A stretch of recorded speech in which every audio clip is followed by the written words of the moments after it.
जय गुरुदेव मित्रों। परमात्मा दरेक ने सुख शांति आपे तेवी परमात्मा ने प्रार्थना। मित्रों, सोहम थी ऊपर कयो मंत्र है?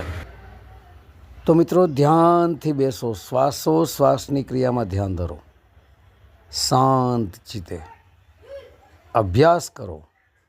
श्वास ऊपर पोतानी सुरता ने स्थिर करो। जे अंदर श्वास जाए से एम सो, बहार निकले से हम। बराबर? सो हम सतत श्वासोश्वासनी क्रिया में प्राकृतिक रीते आ एक शब्द चाली रह्यो छे। बराबर? तो सोहम थी ऊपर कयो मंत्र है? बराबर? आज एने जाणीए। हवे सोहमनी अंदर आत्मा अने परमात्मा बेनु मिलन है। सो ही परमात्मा है, हम ही आत्मा है। बराबर? तो सो शब्द ए बहार थी अंदर आवे छे अने हम अंदर थी बहार जाए छे। बराबर? हवे तमे ध्यान धरशो, जेम जेम तमारी सुरता स्थिर थती जशे, मन भटकतुं बंध थशे, चेतन मन भटकतुं बंध थशे, पछी अवचेतन मननी अंदरथी संकल्प विकल्पो पण धीरे धीरे शांत थता जशे। एक समय एवो आवी जशे कि तमारी अवचेतन मन रूपी आ जीव रूपी सुरता स्वयं सोहम स्वरूप बनी जशे। सोहम स्वरूप बनी गया पछी ए बहारथी जे शब्द आवी रह्यो सो अने अंदरथी बहार जई रह्यो छे हम, ए हम रूपी जे आत्मा छे ए सो रूपी परमात्मा तरफ आगळ वधशे। कारण के अहीं सुरता स्वयं सोहम स्वरूप बनी गई छे। हवे हम रूपी आत्मानी अंदर सुरता प्रवेश करी गई छे। सो जे शब्द छे ते परमात्मा देहथी विदेह छे। बराबर? हवे आ रीते तमे आगळ वधता वधता स्टेप बाय स्टेप रोजे रोज अभ्यास तमारो चालू राखो। बराबर? धीरे धीरे धीरे धीरे एक दिवस एक समय एवो आवी जशे कि स्वयं तमे सोहम स्वरूप बनी जशो। हवे सो ए परमात्मा छे, हम ए आत्मा छे। तो सो रूपी परमात्मा अने हम रूपी आत्मानी वच्चे सुरता छे। आ नोट करजो तमे। बराबर? आ सुरता छे बेयनी वचमां। घणा ऑडियोमां हूँ बोली चूक्यो छूं। बराबर? जेने हूँ घणीवार सत चित्त आनंद कहूँ छूं। सत ए आत्मा, चित्त ए सुरता, शब्द गुरु चित्त चेला, अने आनंद ए परमात्मा छे। बराबर? हवे ज्यारे प्राण अने अपान बंने वायु भेगा थई जशे एटले सोहममांथी हंसो थशे। आपणे कांई करवानी जरूर नथी।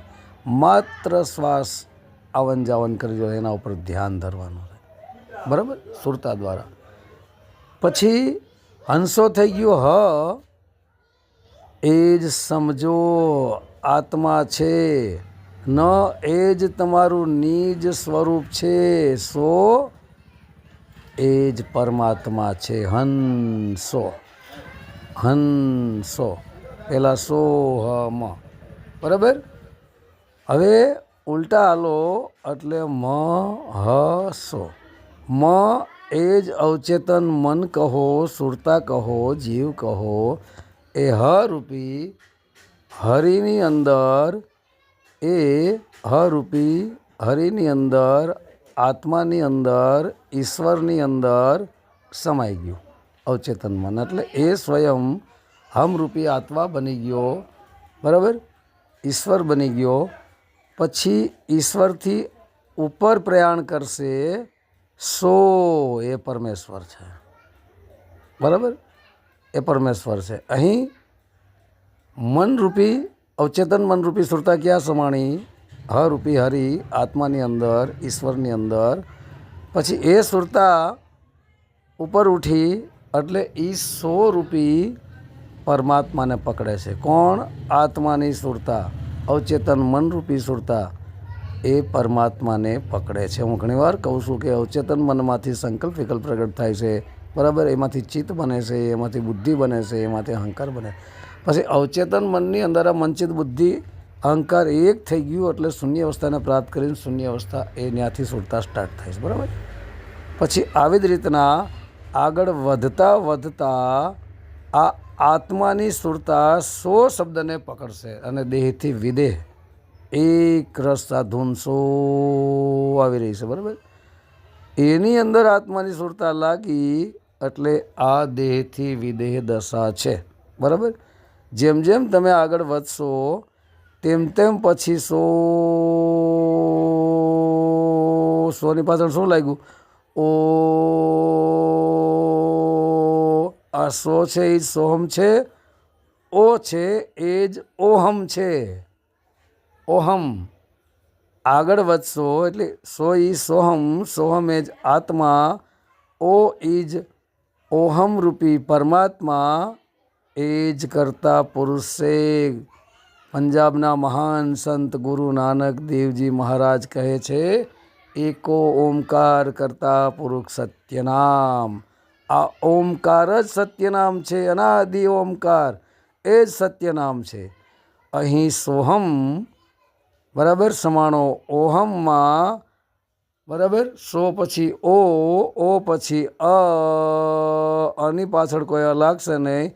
આગળ વધતા વધતા આ અક્ષર પણ ખતમ થઈ જશે. અક્ષર પૂરો થઈ ગયો ત્યારે ની અક્ષરની અંદર આ સુરતા આત્માની ઓને પકડીને ની અક્ષર સ્વરૂપ થઈ જશે, જ્યાં અક્ષરો છે જ નહીં. નિર્વાણી જ્યાં વાણી છે જ નહીં. અકેહ જે કહેવામાં નથી આવતું, બોલવા લખવા વાંચવા સાંભળવામાં નથી આવતું. પ્રકાશથી પ્રકાશ, એ જ અનંત પ્રકાશમાંથી ઓમકાર શબ્દ પ્રગટ થયો હતો. ઓમકારમાંથી સોહમકાર પ્રગટ થયો, બરાબર. સોહમકારે જ આ દુનિયાનું સર્જન કર્યું છે. સરવાળે ઓમકાર દ્વારા જ થયું છે, કારણ કે અનંત પ્રકાશમાંથી ઓમકાર પ્રગટ થયો. ઓમકાર એ જ કરતા પુરુષ સત્યનામ છે. હું નથી કહેતો, ગુરુ નાનક દેવજી કહે છે, બરાબર.